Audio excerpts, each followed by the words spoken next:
Salam Bapak Ibu di mana saja berada. Hari ini saya punya kesempatan untuk sharing karena di akhir tahun ini, di tahun 2020 ada banyak hal yang Tuhan lakukan di sejak Januari 2020 sampai hari ini. Ada sesuatu yang sangat luar biasa. Saya mengucap syukur segala sesuatu yang Tuhan lakukan dalam hidup saya. Dan perjalanan ini masih sangat panjang ketika Tuhan mau percayakan kita masih ada di muka bumi ini, teman-teman. Jadi lebih kayak bagaimana apa sih yang saya bisa lakukan di tahun 2001 ini, persiapan. Saya ada banyak kesaksian di tahun 2020 ini. Tuhan mau pingin saya lakukan kembali ke kasih mula-mula gitu. Jadi apa sih yang kita carikan selama ini, apa yang kita cari selama ini yang tujuan Tuhan itu beda dengan tujuan manusia. Jadi lebih kayak dengan adanya keadaan hari ini seperti ini ya, lebih mendekat diri kepada Tuhan, bukan sekedar cerita dan ini waktunya, karena kita selama ini kan lebih aktivitas sekali cari uang dan hal-hal apa yang lebih ke dunia, tapi waktu untuk seperti saat teduh, saat itu membaca Alkitab dan mengucap syukur itu sedikit waktu kita bagikan gitu. Jadi lebih Tuhan ingatkan di akhir tahun ini kita baca di Wahyu, bahkan di Wahyu 2 ayat 22, terus diceritakan bahwa kita harus kembali menemukan kasih mula-mula, bicara tentang bagaimana caranya kita kembali lagi ke dulu yang kasih mula-mula kita gitu. Jadi bagaimana kita mencintai Tuhan di awal, saat teman-teman bertobat dan ketemu Tuhan, itu berbeda rasanya, rasa cinta dan lain-lain itu beda. Bagi waktu, selalu komunikasi, dan terlepas itu semua, saya kebetulan ada baca satu buku di sini. Ada ini buku ini tentang bangkit kembali. Bangkit kembali berarti dulu sudah melakukan sesuatu yang sangat luar biasa dengan Tuhan, tetapi sekarang mungkin ada kemunduran atau karena aktivitas tadi yang saya bilang. Nah, mungkin itu yang akan mempengaruhi hidup kita gitu. Jadi pengaruh dahsyat dari pemuritan yang sejati, dari lebih kayak ada buku ini sangat luar biasa ya. Saya baca dari beberapa topiknya, intinya adalah kebangkitan kembali. Nah, kita ingat bahwa kisah kita di mana kita bertobat itulah awal mula di mana kita ketemu Tuhan. Jadi tidak ada pemaksaan. Dulunya kita keras, dulunya kita dosa, dulunya kita jahat, dulunya kita tapi bahasa kerennya adalah kembali kepada Dia gitu. Jadi ini kesempatan yang Tuhan berikan kepada kita untuk melakukan punya kesadaran penuh untuk kembali kepada jalannya gitu.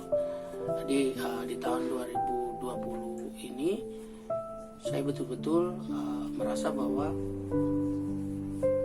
total semakin bertambah usia, semakin juga bertambah komitmen dengan Tuhan untuk bisa merasakan begitu penting sekali kita mendekatkan diri kita kepada Tuhan. Karena itu saya ada baca beberapa topik dari buku ini. Ada beberapa topik yang kebangkitan ini, ada motivasi, ada program kerja, apapun. Pengetahuan di dalam buku ini luar biasa. Tetapi satu hal, apakah kesiapan hati kita untuk dekat kepada Tuhan itu mau nggak gitu? sebenarnya Tuhan tidak butuh kita mau sempurna apa, tapi pertama itu motivasi masuk dalam Dia, karena dengan kelahiran Tuhan Yesus ini merupakan adalah momen dimana kita persiapan kita melahirkan sesuatu yang baru, yang lama kita tinggalkan dan tidak akan ingat gitu. Terus kita akan bangkit di tahun 2001, dan tahun 2001 ada lagi di sana ada persoalan, tetapi kan kita mulai dengan benar. Jadi sebelum tanggal 2021 kita sudah mulai komitmen diri kita untuk bisa lebih fokus ke diri kita. Terus kedua, kita ketika kesalahan kita di tahun 2020 ini, mungkin sahabat kita yang tidak bagus, lingkungan pergaulan kita tidak bagus, atau pekerjaan kita selalu tidak bagus, kita memperbaiki hubungan kita dengan Tuhan. Yang kedua, bagi hubungan dengan teman-teman kita di lingkungan ini, kita bisa pilih bahwa dari pergaulan kita lah itu membangun kehidupan kita. Jadi apa yang saya rasakan di 2020 ini adalah beberapa akumulasi. Kita punya relasi, kita bekerja sama dengan orang, mungkin orang mengecewakan kita, mungkin kita berbisnis dengan teman-teman kita mungkin tidak bagus, atau saudara kita yang ini Tuhan bilang kembali kepada Dia, terus kehidupan kita kembali kepada Dia. Misalnya kita berdoa lagi, baca Alkitab lagi, lebih baik hubungan kita dengan Dia lebih baik. Kenapa Dia tidak harus kembali, dan kita selalu percayakan biasanya manusia bekerja sama atau apapun, tapi kita total berikan, kadang kita terlalu jujur, dan masih banyak orang di dunia ini yang tidak jujur, tapi kita sebagai orang yang jujur kita berikan total. Tapi kan kita harus lihat bahwa pergaulan kita menunjukkan bahwa membentuk kita, tetapi kan manusia di dunia ini kan tidak sama, walaupun ini terlepas dari agama gitu, agama Kristen, agama apapun di dunia ini. Tapi yang saya lihat biasanya orang motivasinya gitu, ya motivasinya nggak benar, atau mungkin tidak cocok dengan kita gitu. Jadi lebih kalau kita ngambil job atau pekerjaan apapun, kita mungkin lebih hati-hati untuk bisa kita mungkin tanya Tuhan untuk bagaimana cara kita bisa bekerja dengan ini gitu. Jadi lebih kayak melangkah di tahun 2001 nanti, pasti setiap kali pekerjaan yang saya akan kerjakan nanti saya lalu berdoa, yang pertama. Yang kedua, mungkin saya lebih ada hitung-hitungannya, jangan sampai kita ambil job di tahun 2001 nanti membuat kita rugi, atau kita membuat kita spekulasi, dan itu tidak membangun kita di tahun 2022 nanti. Di 2021 kalau kita melakukan benar, di 2022 nanti kita tidak melakukan kesalahan yang sama seperti 2020. Jadi memang berjalan dengan waktu, Tuhan pasti akan membangun orang-orang yang pertama dekat kepada Dia. Dia bilang, hai orang berbeban berat dan berletih lesu, datanglah kepada Aku akan memberikan kelegaan. Ada suatu keputusan, itu berupa undangan untuk bisa kita datang kepada Dia. Dan masih banyak orang, ini terlepas dari siapa kita ya, bukan pendeta, bukan kita siapa, bukan manusia. Di dunia profesional juga kita harus mencari orang-orang yang terbaik dalam lingkungan pergaulan kita untuk membangun bisnis kita. Misalnya ada bisnis dengan produk atau bisnis apapun yang saudara inginkan. Ketika saudara menemukan kebenaran, saudara di posisi yang benar, apakah saudara berpikir apakah saudara benar nggak ini? Posisinya kita benar nggak di hadapan Tuhan? Ya, posisi kita benar. Kalau kita benar, pasti Tuhan akan kirim orang yang benar. Jadi positif. Di tahun 2001 nanti saya akan sukses, pasti akan sukses. Perkatakan sesuatu yang benar gitu.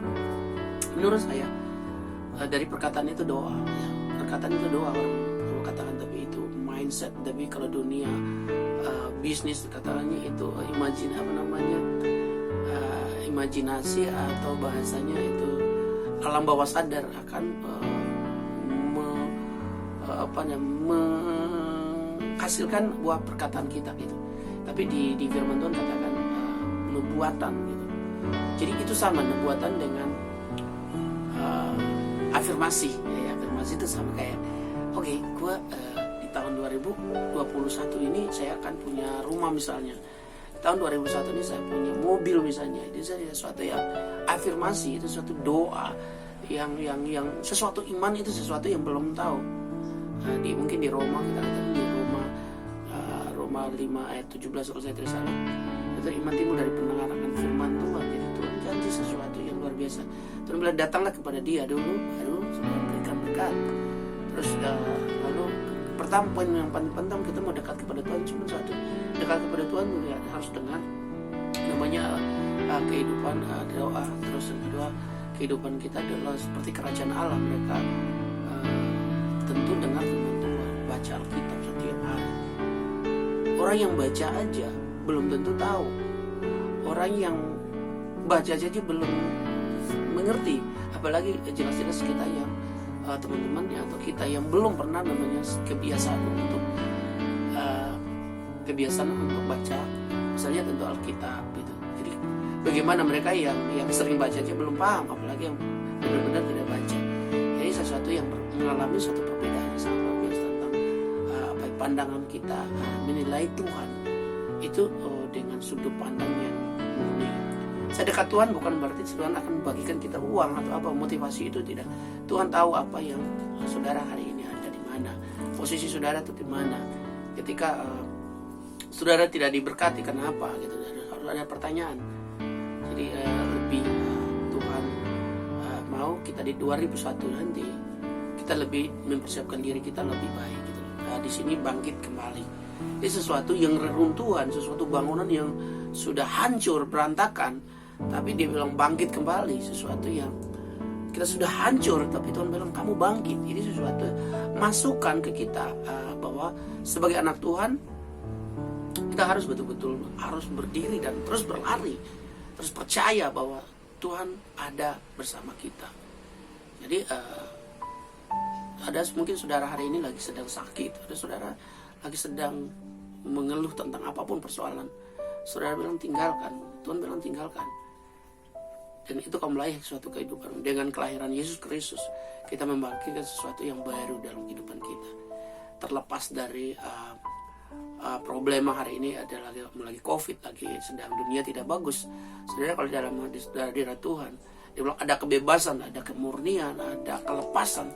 Itu betul-betul Tuhan mau kita kembali. Jadi lebih kayak kesiapan kita, apakah kita mau, itu suatu pilihan kita. Tuhan tidak paksa kepada siapapun yang tidak mau. Berdebat tentang agama, berdebat tentang kebenaran, cuma satu, kita seorang Kristiani, cuma satu dalam nama Tuhan Yesus. Dengan percaya untuk karakter Yesus, Yesus adalah kasih.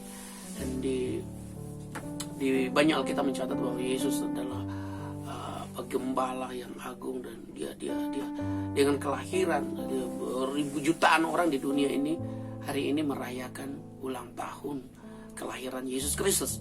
Itu melambangkan begitu luar biasanya orang mempercayai dari tahun ke tahun tidak akan pernah namanya Natal gitu Bapak Ibu. Bahkan orang biasanya kalau tidak ada baju baru mungkin nggak mereka gereja. Tapi hari ini saya mau nyatakan kepada saudara tidak butuh itu. Yesus bilang, dilihat hati, motivasi hati kita. Dan akhir hidup saudara berada di mana? Saudara hari ini lagi sedang lemah, saudara lagi sedang tidak konsentrasi, lagi patah semangat, apapun persoalan saudara, mungkin keluarga, mungkin anak, mungkin apapun, Tuhan akan mengasihi saudara dan fokus kamu kepada Tuhan. Dan satu waktu nanti, ketika waktunya Tuhan, dia bilang Tuhan indah pada waktunya. Itu suatu perkataan yang luar biasa menurut saya. Saya sangat mendoakan di tahun 2001 bagi teman-teman yang nonton video ini dari Sabang sampai Merauke bahkan dunia, di mana saja saudara harus terus percaya kepada Tuhan. Percaya itu sesuatu yang tidak dipaksa oleh mungkin pendeta saudara atau kakak rohani saudara atau bapak mama saudara atau siapapun, suami istri saudara tidak bisa menyelamatkan kita. Yang menyelamatkan kita adalah Tuhan Yesus Kristus. Percaya bahwa Tuhan akan membangun saudara, membangkitkan saudara. Ada revival, ada kebangunan di dalam kehidupan saya dan saudara. Dan itu ada kebangkitan, saudara. Ini sesuatu yang luar biasa. Satu hal, saudara, dimanapun berada, saya tunduk dan taat kepada pemimpin saudara. Dan ketika saudara tidak tunduk taat kepada pemimpin, saudara tidak lewati namanya kebangkitan. Saudara tidak lewati namanya pemuritan. Mungkin di gereja, saudara, mungkin kita pura-pura di gereja, mungkin cari muka dengan pendeta, atau apapun yang saudara lakukan di gereja, seolah menyenangkan manusia. Tetapi Tuhan lihat hati saudara, tembus. Dia bilang tembus. Tidak ada kebohongan di dalam Tuhan. Bilang ada sesuatu yang terang, pasti tidak ada kegelapan. Di dalam Tuhan ada sesuatu. Kapanpun Tuhan akan memilih saudara menjadi orang yang dipercayakan Tuhan untuk mengasihi Dia, dan suatu waktu nanti menjadi pelayan Tuhan. Saya lihat satu pendeta, Sarifuddin Ibrahim. Kemarin juga saya nonton video siaran langsung beliau, dan itu suatu contoh ketika dia menginjil seseorang, dia bilang orang itu tidak bertobat ditinggalkan. Itu suatu keputusan yang luar biasa. Menginjil gaya Sarifuddin Ibrahim itu sangat luar biasa, menjadi dedikasi buat kita. Hai, di mana orang Kristen hari ini? Bagaimana kasihmu? Kembali cek kita kehidupan kita, di mana kita berada hari ini. Itu saja dari saya. Mari kita berdoa untuk tahun 2020 ini. Kita tinggalkan kejahatan kita, ketidakbenaran kita, kepura-puraan kita, kepalsuan kita. Kita tinggalkan di tahun 2020. Tuhan bangkitkan kami untuk revival, ada kebangkitan, kebangunan di tahun 2001 nanti. Kita berdoa. Bapakku berdoa dalam nama Tuhan Yesus Kristus, Tuhan. Biarlah hamba-Mu berdoa malam hari ini untuk semua teman-teman yang mendengarkan YouTube ini. Tuhan berkati mereka semua, usaha, latar belakang keluarga mereka. Tuhan berkati kejahatan masa lalu yang tidak benar di tahun 2020. Tuhan ubahkan mereka semuanya, Tuhan, dalam nama Tuhan Yesus Kristus. Di akhir tahun ini, Tuhan, di 2021 ini kami menjadi orang-orang yang takut akan Engkau, orang yang dekat kepada Engkau. Mulai komitmen untuk keputusan yang sangat bulat untuk mengasihi Engkau dengan sungguh-sungguh. Biarlah dengan mulut kami mengaku, dengan hati kami percaya bahwa Engkaulah Allah kami, yaitu Yesus Kristus. Tuhan, terima kasih biar kami belajar. Dia iman timbul dari pendengaran firman Tuhan. Dan Injil adalah kekuatan Allah menyelamatkan setiap orang yang percaya. Malam hari ini Tuhan, kami mengambil keputusan. Kami akan benar-benar di tahun 2021 ini mengasihi Engkau dengan sungguh-sungguh. Ampuni kami jika kami salah, Tuhan.